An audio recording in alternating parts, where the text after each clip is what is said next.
Good evening and welcome to ZENtalk. This is our weekly discussion of matters related to Zen practice in today's society, hosted by the Atlanta Soto Zen Center, of which I am the abbot. Dharma name is Taiyuan, means great cloud, Michael Elliston. And we have a guest tonight who has been interviewing me for the past couple of sessions of the program. His name is Keisei Andrew Dietz. He's a member of our board of directors. He's an observer of the passing pageantry of life. He's a very active member in Zen training. So I will be asking him some questions tonight. This is the last week of November, and November is our Founders Month. This is Matsuoka Roshi. Soyu Matsuoka Roshi came over in 1939, one of the early pioneers of Zen in America. Two books, the Kyosaku and Mokurai, are publications of his collected works, and we urge you to go online, look for these at our website at www.aszc.org, and you will be able to purchase a book and read this wonderful teacher's unusual teachings. They're designed for a Western audience, and coming from Japan, of course, he was teaching in a second language. So we think you'll find them interesting. So tonight, Andrew, I'm going to ask you some questions about your impression of Matsuoka Roshi's kind of impact on Zen. I know you did not know him, you meet him in person. But first I'd like you to tell us and the audience a little bit about your own background, what you do for a living, and how you found out about Zen, how you came to practice Zen with us. So if you can start with that. Yeah. If you can remember. Yeah, it's been a while. I grew up in a family of very creative people and always had an interest in the arts. And when I was in college, I participated in some of the theater activities. And I was particularly stuck in one role that I had, and the director gave me a book, Zen and the Art of Archery. Oh, I was 18 years old. I read the book, and while it I believe influenced me significantly, I can't tell you that I completely understood it, certainly not intellectually. So I was really fascinated with the concept of Zen early, Yeah. But it really wasn't until about 15 years ago that I really began practicing with a Sangha. Tell us a little bit more about the concept of Zen. The concept of Zen. By that I mean reading, not practicing.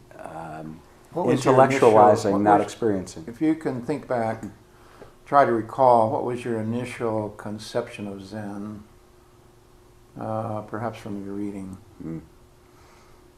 and before you started practicing? Yeah, letting go,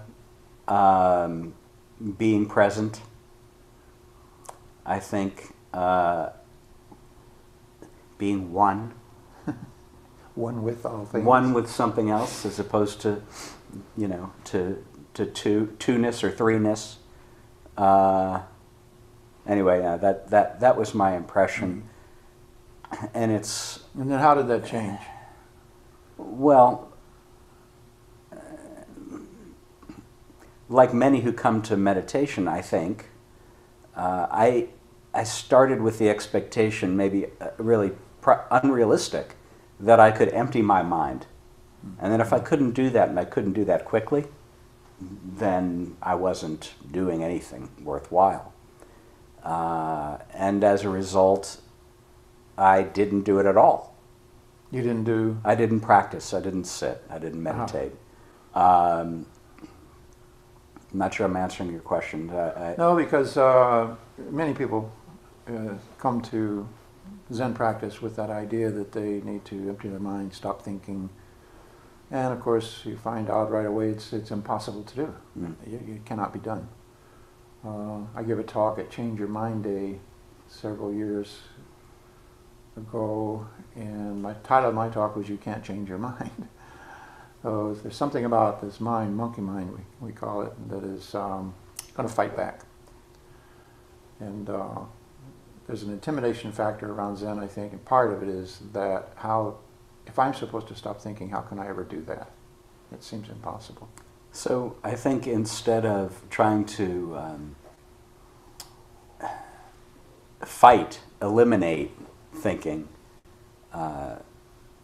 ultimately, when I actually began to practice and let go of that, trying, I made, I don't know if I am making peace with that thinking. So tell us a little bit about what you do for work and how Zen seems to relate to that in your mind. I know you're working on a book about the intersection of Zen and creativity, business, perhaps a lot of sort of intersections of how Zen fits into our culture. So maybe you can tell us a little bit about how that informed your practice in the beginning, and maybe how the practice informed that. Well, I spend a lot of time consulting to companies on marketing, and part of that includes often coaching individuals. Coaching? Helping, not doing for them, but helping them do better themselves. Training the training in action. Not standing up necessarily in front of an audience and lecturing, although I do some of that. But sitting with somebody and really trying to understand what is going on with them and their organization. So how does this connect then to Zen practice? Well, I found that when I began to sit and became more patient with myself, I could sit more patiently with my clients and listen. And be open to hearing the entirety of their situation. Can you give us an example of when you weren't patient with I have way too many. We don't have enough time for that. But, yeah. As a consultant, you're paid to be patient, I guess. Yeah, and it's not always easy. In fact, mostly it isn't easy to have that kind of patience. But to be impatient for me was to assume I knew the answer, to assume I was smarter than the other person, and to which is usually true. Well, usually, but to leap to a conclusion and an answer before being open. So this sort of don't know. This is one of the things they say: waiting to talk instead of listening in a meeting situation. Right. So tell us a little bit about. You had a conception of Zen, and it had to do with emptying the mind and so forth. You had misconceptions, maybe we could say. Yeah. Misconceptions about Zen, which we think most people do before they start practicing. But then think back, if you can, and take us back to when you first started practicing, and tell us a little bit about what was going on in your life, the situation you were in. I don't recall the first time you came to practice here. You may have practiced in other places with other groups before. So could fill us in a little bit on when you first started to take action to pursue this practice a little more rigorously, actively. Can you recall that? Oh, yeah. I hit a wall. I spent a large part of my life, I grew up around high achievers. I live around high achievers in the kind of contemporary Western sense of the word. Great educations and great jobs and high paying and everything. And so I had some impressions of myself and what I could accomplish. And tell us about the wall. The wall. How did it feel? Well, it felt bad because I was trying to run through the wall. The wall was what I perceived as failure. And it's not that I hadn't experienced that before, but... Interesting. Reminds me, there's a Taoist saying, question really, what is more destructive, success or failure? We don't think of success as destructive, typically. Yeah, it's sometimes getting what you think you wanted Yeah. has a negative effect in many ways. But so continue with yeah, so past the wall. I guess yeah. So the wall.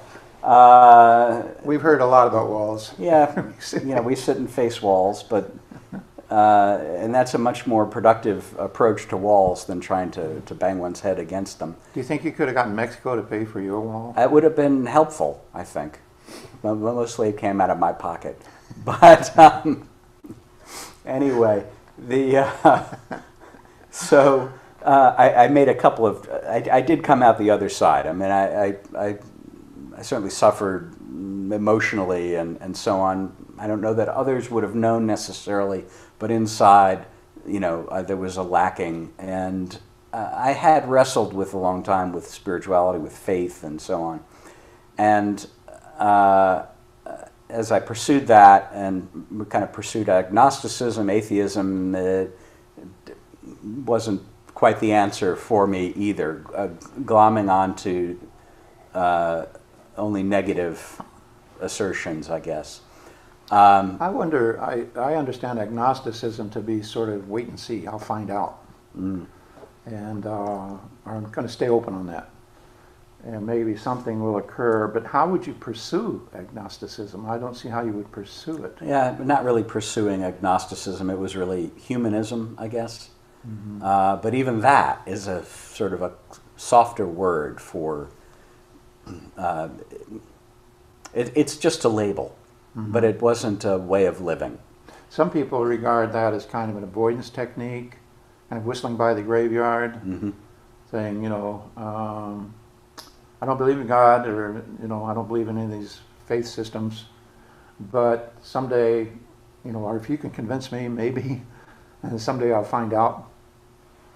Yeah, it's not my job to figure it out. You tell me. Yep. No, yep. None of that really was satisfying in any way, and I wanted to find a way to move forward differently. Also, at that time, the business I was in, like many, was a .com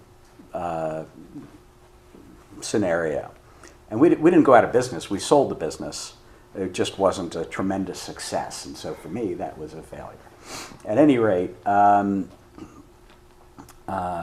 By the way, did you have others who were kind of watching you and it was pretty public feedback to you that you were failing, or at least implications? Yes. Yeah, there was pressure, peer pressure. Yeah, there were all kinds of things, real and imagined. But at any rate, I shifted a bunch of things. One was I ultimately ended up shifting the kind of work I did. That was more technology oriented. I needed to do something that was really more fitting what I do and what I'm good at and what I enjoy. And how which is marketing and writing and creating. So I did that.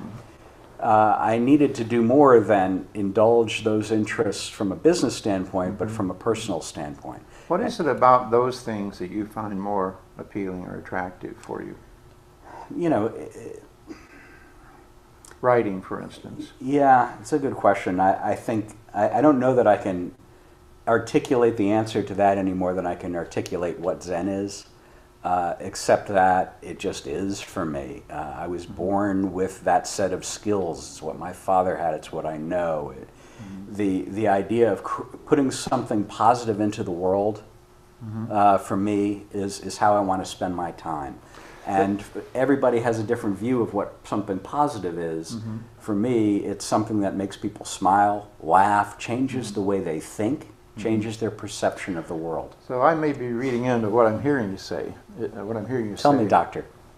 Yeah. Tell me, doctor. It sounds like you shifted from a relatively impersonal kind of process of right livelihood, trying to make a living, and you found a more personal, interpersonal way of working. with others. Right, that Because is in true. doing your writing, I understand what you do is nonfiction. And so in doing nonfiction, you have to interact with people and you have to do research. It's not like writing a novel. The way I assume writing, I don't write, so the way I assume a novelist writes is in isolation.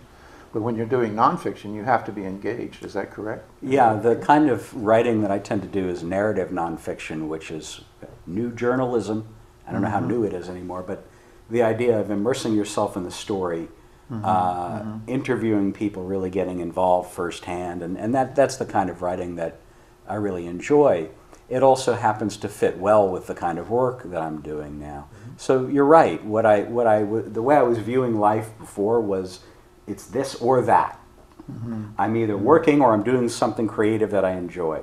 Right. And I decided I couldn't live with that that false dichotomy anymore.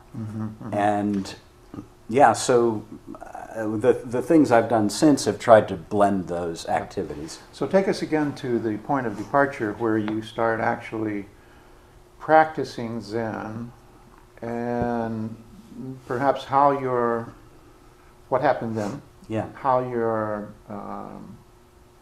concept of Zen evolved or changed, and then perhaps follow up with, if you can discuss how you see that affecting your work process, if that makes sense.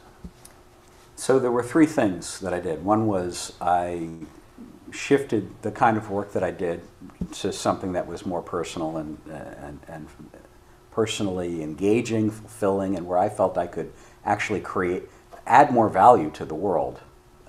Whether I got paid as much doing this or relative to what I was doing is another story, but turned out okay. Two was I started to write my first book. And it was a book that really indulged personal interests around creators. And that was called? The Last Folk Hero. Tell us a little bit about that, what that was about. So The Last And Folk the Hero... time period for that.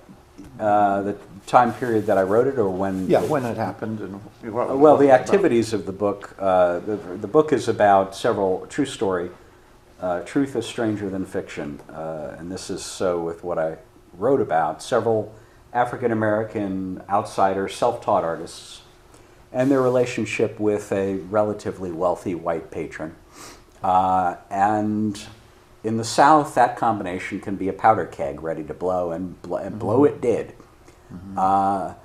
And this was around the period of the '96 Olympics leading up to... Yeah, most of the action in the book took place in the 80s and 90s, and the early 2000s. The artists came to global fame and alleged fortune in the late 80s and early 90s. Thornton Dial and Lonnie Holly were the two main artists. And their patron in the early 90s were featured on 60 Minutes in a not very flattering way. Oh, okay. And that was devastating for them, and they came back from that with the help of the 1996 Olympics, with Jane Fonda, who invested in the impresario's art book publishing business that made these artists better known. And then 60 geriatric African-American women who live in a little kind of peninsula, if you will, about an hour south of Selma, Alabama, on a former plantation. And they make quilts that look like great contemporary art. So all of these characters it did literally, befriend each other. One of the quilters of Gee's Bend and Thornton Dial had fond feelings for each other, and all kinds of things like that. So was it a tell-all book kind of thing, or? It wasn't meant to be a tell-all or an expose. It was really meant, in a lot of ways, to be a celebration of people who create and cannot stop from creating despite difficult circumstances. So in your mind, as the author, the chronicler of these events, did you see yourself, how did you see yourself? Were you sort of hovering around the perimeter, documenting and sort of recording all of these activities like an outsider looking in to the creative process? In that particular story, that is how it occurred. At first, I thought I'd include myself in the story. For whatever reason, I was counseled, "Oh, it's better to leave yourself out and be an objective third party." And in that particular case, that probably was well given advice that I took. So just to bring that part to a close, how do you feel in retrospect now, looking back on that? How do you feel about the success or failure, to bring you back to your anxiety, of that project? Well, I did it because I needed to do it, because I had to do it. It was a compulsion. It was, insanity. It was, and I enjoyed it. I enjoyed it thoroughly, the doing of it thoroughly. Competitive person that I am, the marketing of it, I pushed hard on. And some of that was disappointing, but I think, my Zen practice, I think, helped me be okay with whatever it was that happened with it. So the success or failure of that project had less to do with its financial metrics than with what it enabled you to express or develop your process. Right. So how did the meditation process connect with the insanity and with that project, and sort of give us a rough idea of the timing? Did you start meditating before you started The Last Folk Hero, or did you around midstream or after? Yeah, so that happened? so I said, I shifted what kind of work I did. I started writing that book, and the third thing simultaneously was I came to the Atlanta Soto Zen Center. About before the book was published? Before the book was published, just Okay. about when I started to, write. You'd be interested to know we had another Isabel Wilkerson, who's a Pulitzer Prize-winning journalist from New York. She came one time, and she was writing The Warmth of Other Suns. I remember when she came. And the publisher was, well, you were here, that's Yeah. right. So you remember that incident. She had this manuscript this tall, and she was under pressure to get it all edited, and permission from the people she was. It was also a nonfiction, so she had certain families from the black diaspora to the north that she had interviewed, and she had to get permission from them. Yeah. Though that was a lot of anxiety. People, I think of writers as having this wonderful life, right? If you get published, you've got it made. But I think most writers understand that now I've got to do it again. I've got to do another one. So anyway. Yeah. So I'm not. Why don't you talk about the meditation around that then, and how that impacted the process, maybe.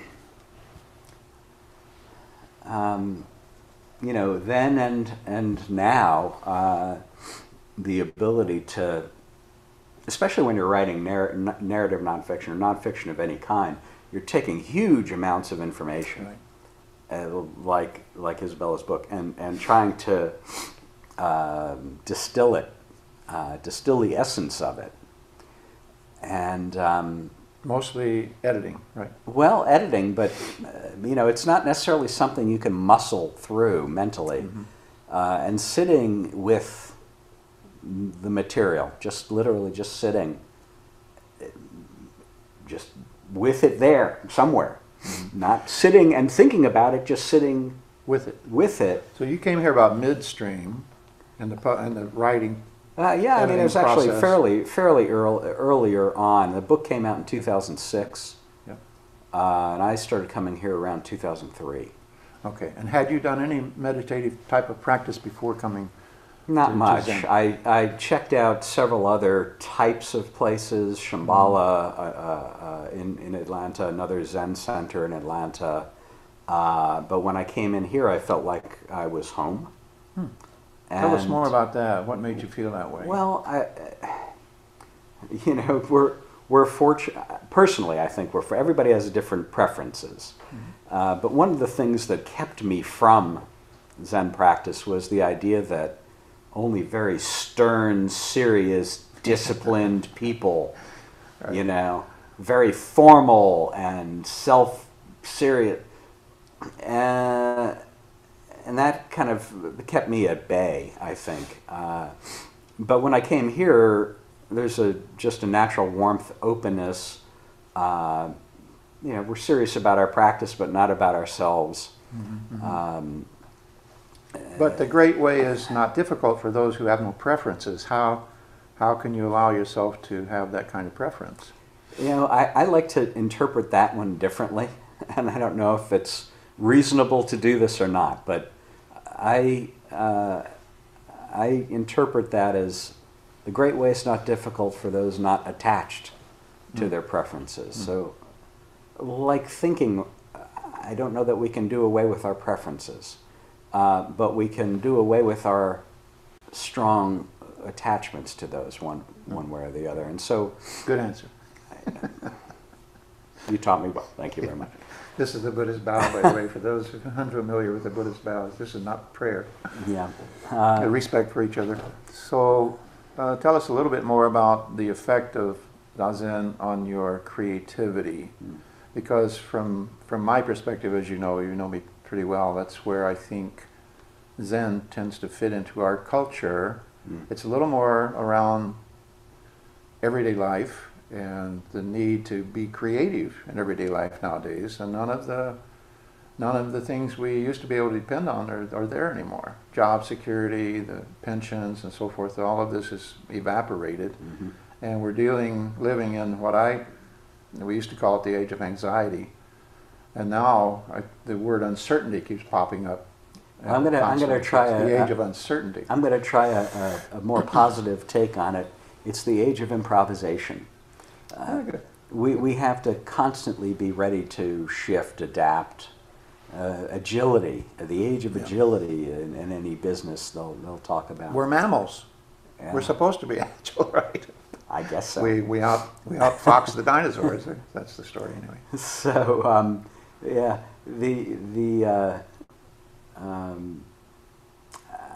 I think that bodes well for creative skill sets.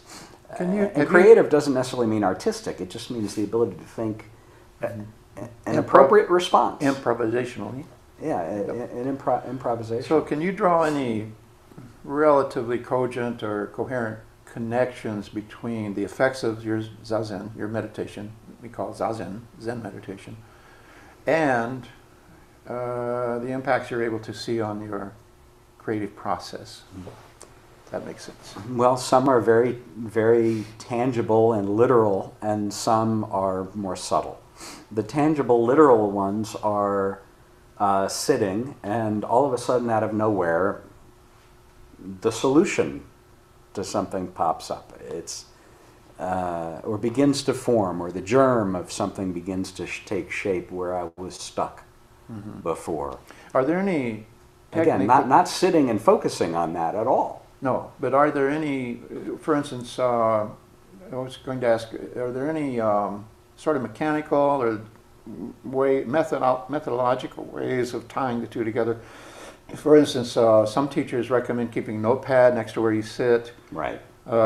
We've done writing retreats where we do the meditation for half an hour and write for an hour or two, and then back and forth where you I mean, our literally interfacing them. I think, I've spent a lot of time recently thinking about the ideas of provocation and pause as catalysts for creativity. And they also You're a wordsmith, I can tell. They also seem to be, if we think about Zen practice has a provocation orientation and a pause like orientation. the koans. Koan is a provocation. You know the sound of two hands clapping. What is the sound of one hand? That's provocative. Exactly. So provocate and the pause meditation. Interesting, maybe observation is that just like silence exists in thunder, thunder in silence, stillness and motion. Motion, stillness. Mokurai means all those things, like the resolution of opposites. Yeah, and provocation and pause are like that. When we're provoked, well, first of all, that can mean something negative. You react. You react, but you also may stop for a minute. Mm-hmm. Huh. An opening occurs, a pause. I never thought about that in that way. That can change my direction on whatever problem I'm trying to solve or whatever I'm trying to write or do. And similarly, when we sit, still enough, long enough, as you say, those things that go through our mind, which we can now actually pay attention to, rather than let run amok, can provoke a different way of seeing. Just even if it has nothing to do with our thoughts, just sitting allows us to see the world. So, do you ever do such a thing as keeping a notepad next to you? I know you write. do. You work on an electronic pad mostly, as I understand. I work on anything I can put thoughts down on. So.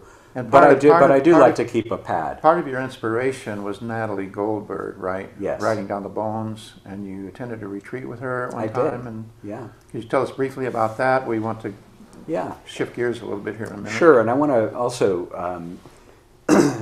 let me talk about that, and then talk a little bit about Matsuoka Roshi as well, and how I see that fitting. Yeah, that's where I thought we'd shift. But Natalie Goldberg, for those who do not know, I think is a fully transmitted Zen priest. Is she?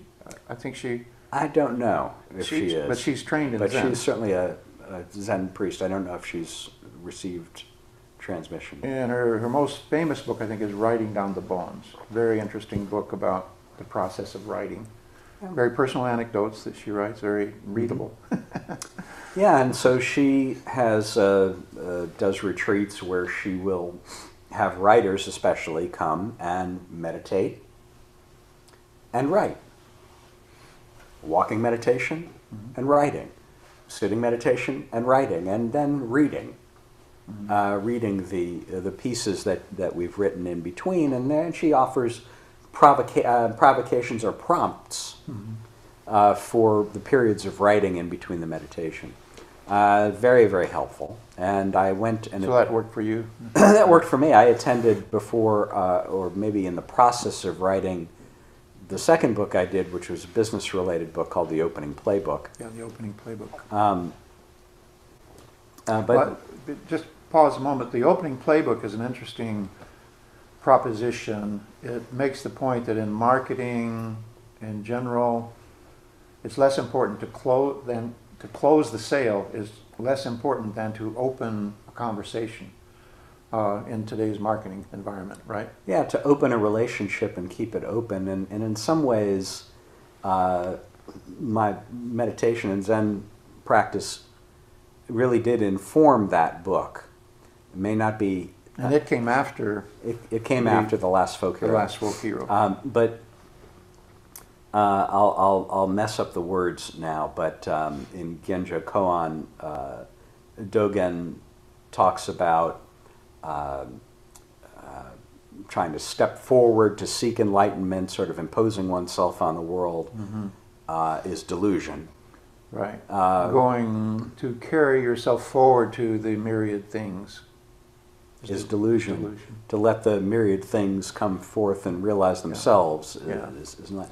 And in some ways, that idea of imposing oneself on another person to sell something is different than stepping back and allowing a relationship to build. Right. Very, very wonderful premise, I think. And it really turns you into a listener rather than a talker, it seems to me. And that's deep, deep listening is a very large principle in Zen practice.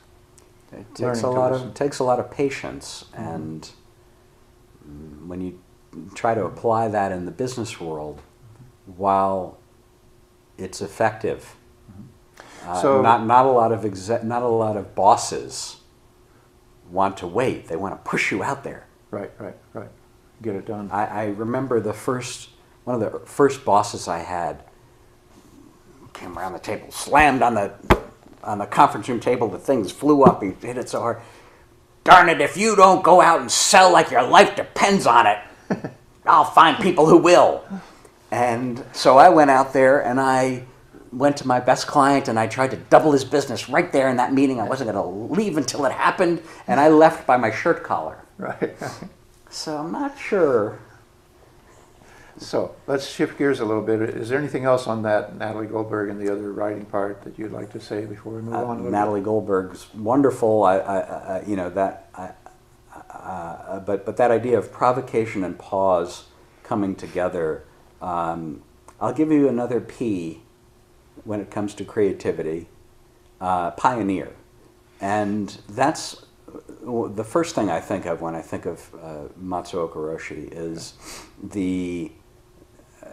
he and his kind of cohort of early Zen teachers to leave Japan and come to the United States, way before the people that mostly get the credit, but Right. early 20th century, early to mid 20th century, he was one of those folks that came over. So tell us what resonates around pioneer for you relative For me, a to pioneer Matsuo is an Kuroshi. entrepreneur and a creator. And how would that, And those are my heroes. but how would that in your mind, how would you read that into Matsuo Kuroshi's crusade or mission, legacy. mission coming to America and his legacy, etc., Yeah, he as a pioneer? he saw, as many did, I think he was maybe instructed or encouraged to come here. Right? I've heard you say his mother said, "Go die in America." Right, and apparently the Soto school sect in Japan was kind of sending him here to help out the Right. situation. He came to a group of people who were similarly, pioneerish, let's say. One teacher, I'm blanking on his name at the moment, who went to Hawaii and not only created Zen Center there, but helped negotiate strikes with the Right. and then came to Los Angeles and Strikes with the labor labor strikes, yeah. around. Remember what industry it was around? I think it was maybe sugarcane or pineapples or something. Yeah, these early guys were not known to pull punches. They were pioneers, I think, in the truest sense of the word. And what strikes me about Matsuo Kuroshi coming here is he left a robust 1,000-year-old culture, thousands of years old culture in Japan, came to America, but he assimilated, I think, rather quickly into a totally different culture. Mm-hmm. So in a way, he became a man without a country. He was no longer really fully Japanese, nor was he American. He was in between somewhere. Right. So, maybe, And just teaching in a second language, especially teaching Zen in a second language, is amazing to me.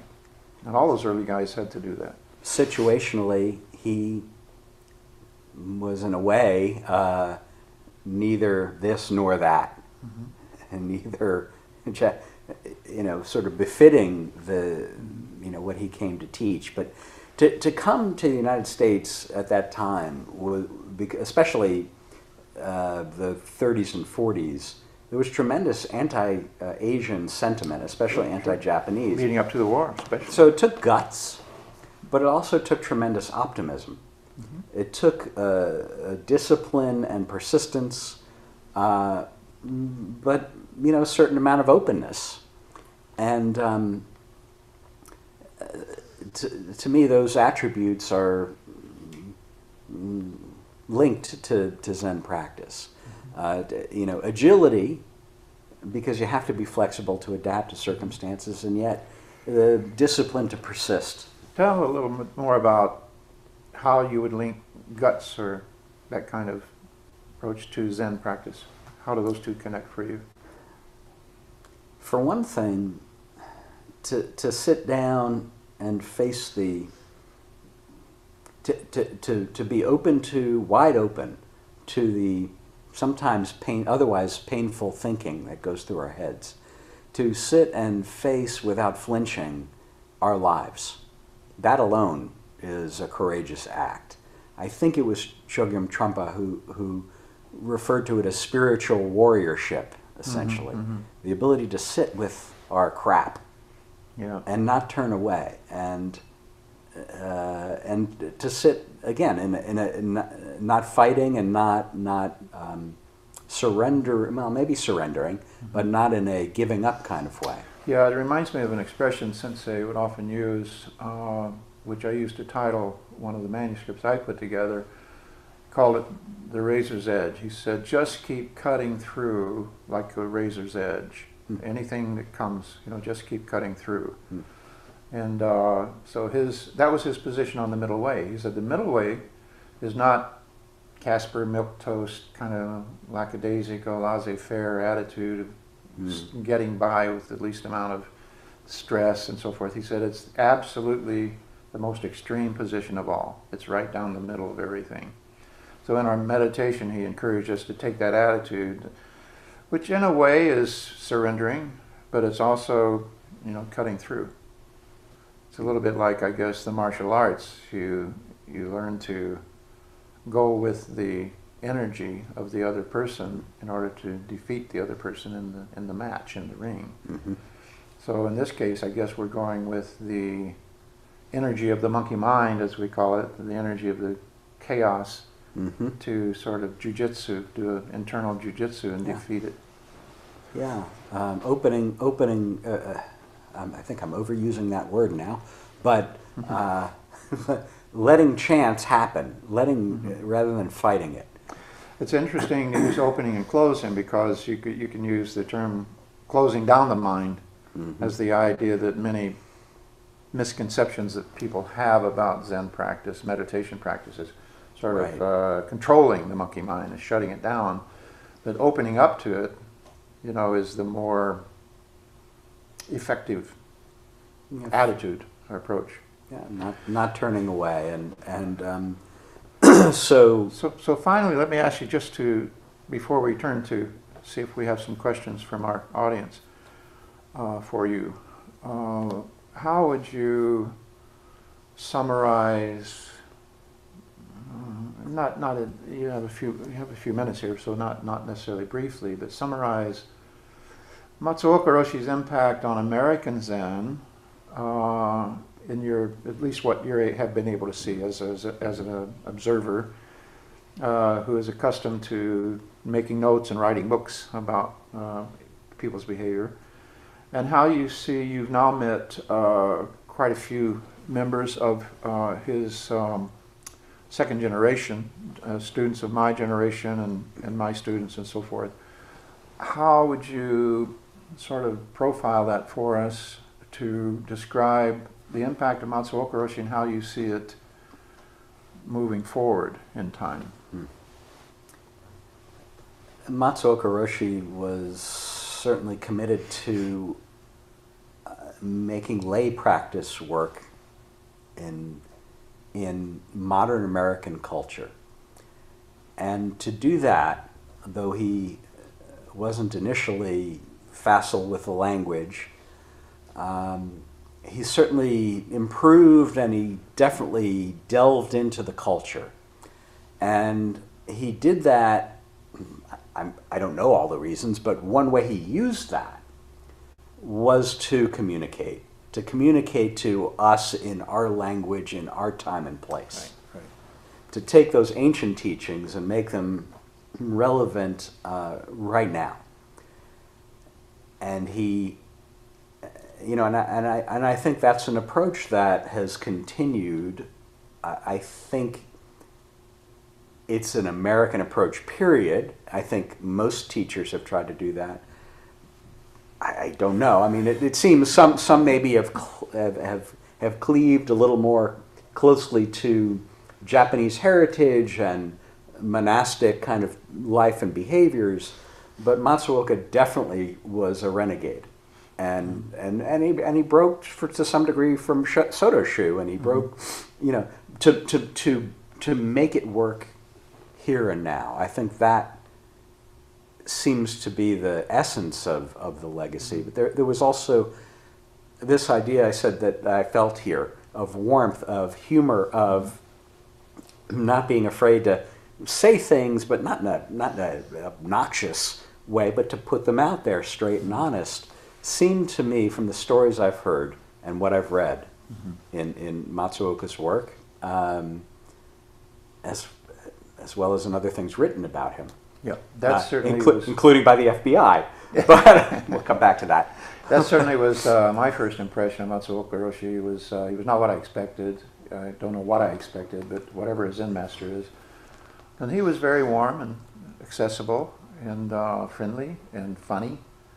He had a great sense of humor, and he was quite a character in terms of the things he would do. He did, we could say, like certain other people we know today, he violated certain norms. Mm-hmm. Of how you get things done, right? But again, that's not in a criminal, no, criminal way. No, but that's the pioneering spirit. How else can you get it done? Is what he asked. Right. If I'm stuck, how else can I get this done? And that takes an agile mind. It's almost by any means necessary. Well, while respecting the the precepts. Well, also, he said, the Zen person has no trouble following the sidewalks. Zen people, those of us who follow and practice Zen, are already nonconformists in society. Especially if somebody's walking kinhin in front of us. Right. But so I want to kinhin is walking meditation for those in the audience who very slow. Who don't but I want to clarify the FBI comment. Right, because he wasn't like under investigation or indictment for something. He was Japanese. He was under investigation because he was Japanese during World War II, and many Zen priests were, especially those who, when they came here, taught at Japanese language schools. Yep. So the FBI followed him around and had a file on him. Yep. But to read the interview between the FBI agents. Which exists, right? And this transcript, yeah. and Matsuoka Roshi is a demonstration of, number one, his sincerity about Zen practice and his genuineness, and conversely, the complete misunderstanding of this by the West, not only a Western mind, but a Western kind of bureaucratic kind of law enforcement mind. Which continues to this day. May well. So let's see if anyone in the audience has a question they'd like to bring up. Okay, I can start. First of all, I love the term age of improvisation. I think that's wonderful. I'm going to so steal that. So, but my question is this. You talked about business, you talked about marketing, you talked about success and failures. We all live in a capitalistic society, and in short, are taught to be ambitious. And then you have Zen practice, which states, let go of outcomes, don't be attached to outcomes. And I guess I guess I'm kind of summarizing everything I heard this evening about ambition versus this idea of not desiring an outcome, and how do these two completely different concepts, how can you sustain both of those in one idea of a lifestyle? And do you spend 100 moments a day going, stop it, I don't want an outcome, or do you just kind of, live with it? I guess it... Yeah, okay. So I'm glad we're interviewing you tonight. so let me make sure. So there's this double bind you're asking about. Two things that exist at the same time, or paradox, that two things that exist at the same time that don't seem like they should be able to, and yet they do. Correct. And what the wall for me that I mentioned earlier hitting was my attempt to resolve this problem. It's irresolvable by force. It may not even be resolvable by letting go, but maybe it doesn't need to be resolved. Let me just say a quick line. I thought there's a wonderful line from one of the Chinese poems that says, when you get to this point of whatever it is, whatever you want to call it, doubts and irresolutions vanish. Irresolution is something you cannot reconcile, right? Doubts and irresolutions vanish, and life in true faith becomes possible. Now, I hate to throw the word faith in here. It's kind of like a wrench in the works, because faith in Zen or Buddhism doesn't mean what it means ordinarily in a religious context. But anyway, that was reminding me of that line. That may well be a very helpful word, because it brings to mind moving forward regardless. Moving forward regardless. Of doubts. Regardless of doubts. I can't resolve those, and maybe it doesn't matter. And maybe those things are always going to exist in conflict. It's one of the things that drew me to Zen.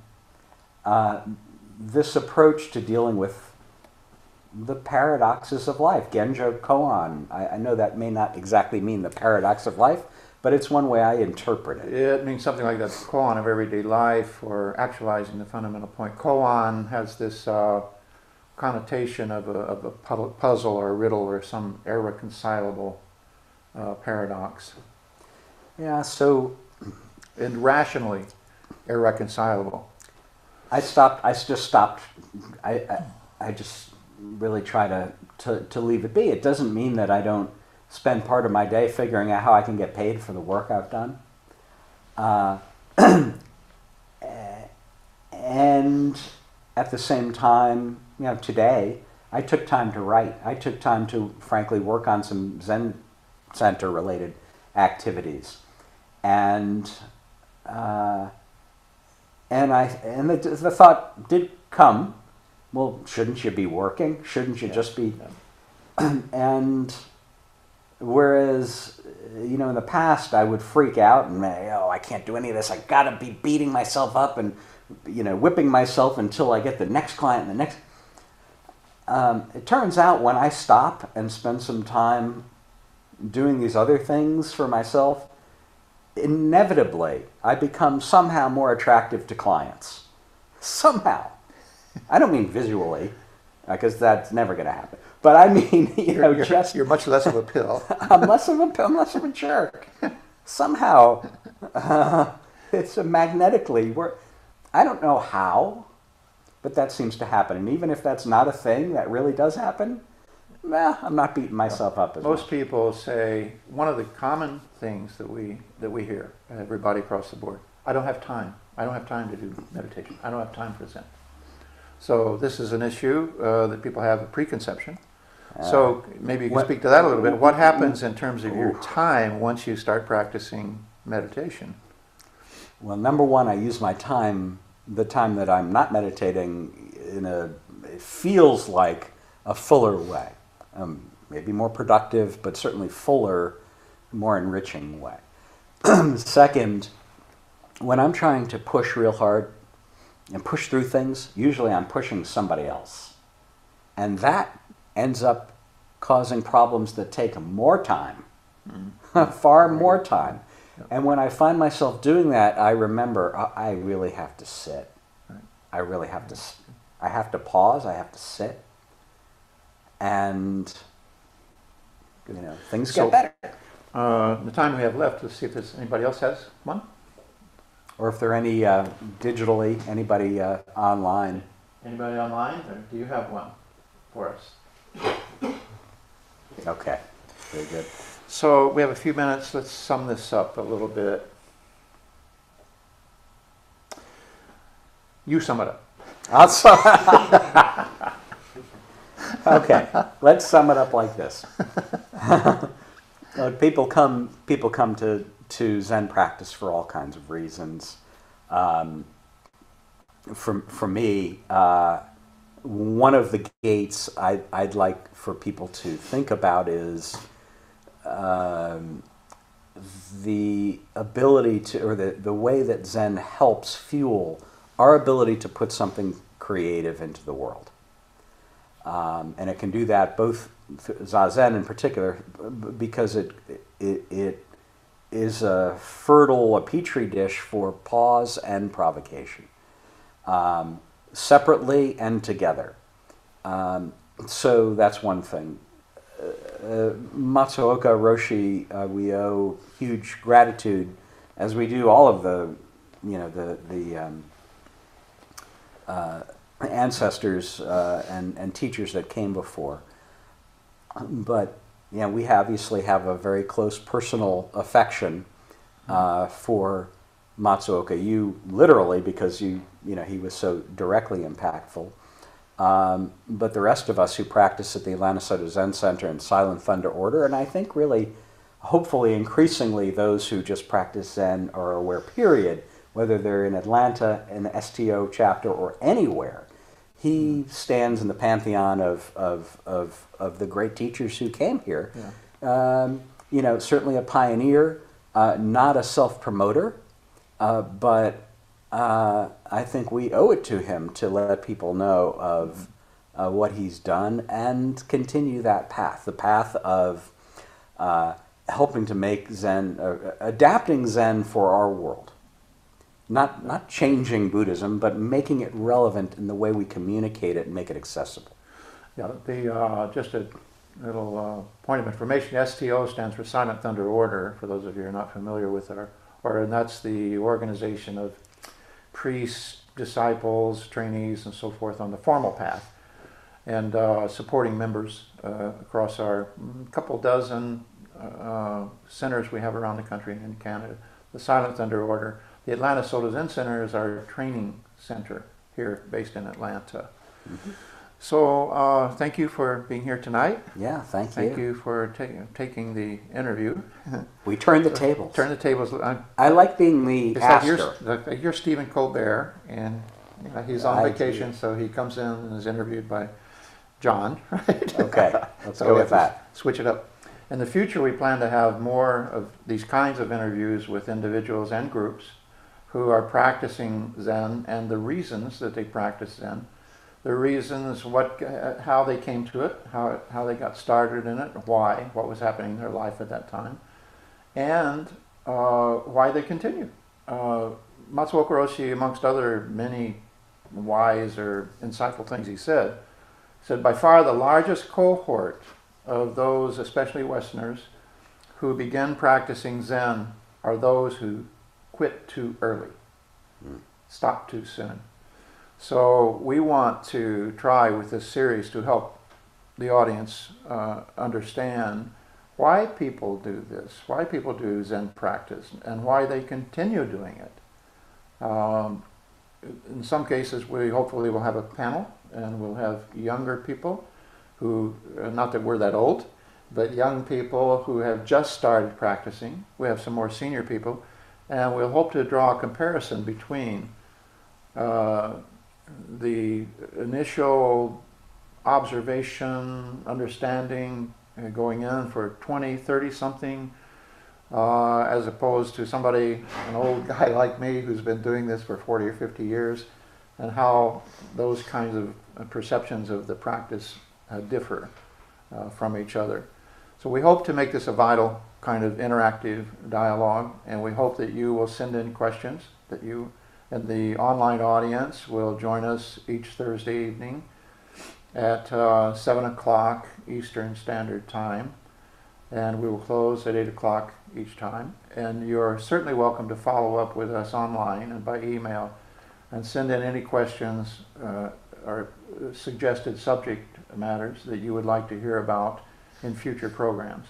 Next month, we will be featuring the teaching of Shakyamuni Buddha. December is Rohatsu month, which is a celebration of his enlightenment. So please plan to join us in December for ZENtalk on Thursday evenings. Thank you.